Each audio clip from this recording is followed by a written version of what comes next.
Welcome back to our channel Guhapriya Kumar's podcast. இன்னையோட thought பார்க்கலாமா? இன்றைக்கி நம்ம பார்க்க போகிற thought rule #1 of life. Do what makes you happy.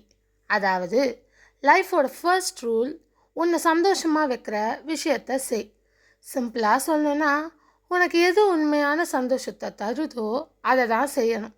மற்றவங்க என்ன சொல்வாங்கன்றதை விட உன் சந்தோஷம் தான் உனக்கு முக்கியமாக இருக்கணும்.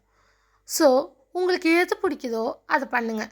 இவங்க இதை சொல்லிடுவாங்களோ, அவங்க அதை சொல்லிடுவாங்களோ, யாராச்சும் நம்மளை தப்பாக எடுத்துப்பாங்களா, இப்படிலாம் யோசிச்சிங்கன்னா உங்களோட ஹாப்பினஸ் உங்கள் கையில் இருக்காது. ஸோ ஃபர்ஸ்ட் உங்களுக்கு எது பிடிக்குதோ அதை செய்யுங்க. மற்றவங்களுக்கு பிடிக்கிறது செய்யணும்னு அவசியம் இல்லை. ஆனால் உங்களுக்கு எது பிடிக்குதோ அது மேபி மற்றவங்களுக்கு பிடிக்காமல் இருக்கலாம். ஆனால் அதை செய்யுங்க. உங்களுக்கு பிடிச்சதை மட்டும் செய்யுங்க. அதுதான் உங்கள் லைஃபோட ஃபர்ஸ்ட் ரூலாக வச்சுக்கோங்க. ஸோ தேங்க்ஸ் ஃபார் வாட்சிங். லைக், ஷேர், சப்ஸ்கிரைப்லாம் பண்ணிக்கோங்க. நாளையோட ஃப்ரூட் வீடியோவில் உங்கள் எல்லாரையும் நான் மீட் பண்ணுறேன். Bye guys.